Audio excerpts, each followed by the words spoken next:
කෙඳි ස්වභාවය හදවතට ගුණ කෙඳි වර්ග එතකොට ආමාශයට ගුණ කෙඳි වර්ග අපි ඒව ගැන කතා කරනවා.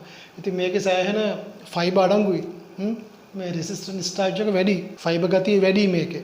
මේකේ මේ රෙසිස්ටන්ට් ස්ටාර්ච් එක තියෙන්නේ මෙන්න මේ විදිහට. soluble fiber එකයි insoluble fiber එකයි. ජල ද්‍රාවී තන්තු සහ ජල අද්‍රාවී තන්තු කියලා තියෙනවා. soluble fiber එකයි insoluble fiber එකයි. අපි ඒක ගැන ඉස්සරහට කතා කරනවා. හරිද? මේකේ වැඩි ඒවා. තන්තු වැඩි. ඉතින් සෑහෙන හොඳ ගුණ කෑමක්. මේකේ ඔය ගොඩක් දුරට මූත්‍රාශය ගල් ඇතිවීම වළක්වනවා.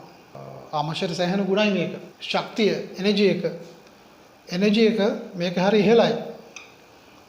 මේක හරියට ගුණ දන්නවනම් අතාරින්නේ නැහැ කයි පිරිමිය.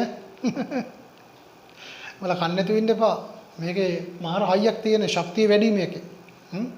ශක්තිය වැඩි. ශක්තිජනක ආහාරයක්. ඕගම් මම කියන්නම් අපි තනු කෙසෙල් ගෙඩියක් ඉදෙනවා කියන්නේ මොකද්ද? කෙසෙල් ගෙඩියක් ඉදෙනවා කියන්නේ මොකද්ද? අමු ගෙඩියක් ඉදෙනවා. මොකද්ද ඒකේ ප්‍රතික්‍රියාව? සංකීර්ණ කාබෝහයිඩ්‍රේට් ඉදීමෙන් සරල සීනි බවට පත් වෙනවා. 75ක් තියෙන වතුර මේකේ. කෙසෙල් ගෙඩියක් ගත්තොත් 75ක් තියෙන වතුර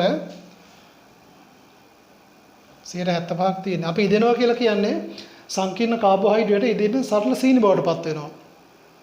ඒක තමයි ඔය ඉදිච්චාම මේ සොෆ්ට් ගතියක් එනවා, රස ගතියක් එනවා.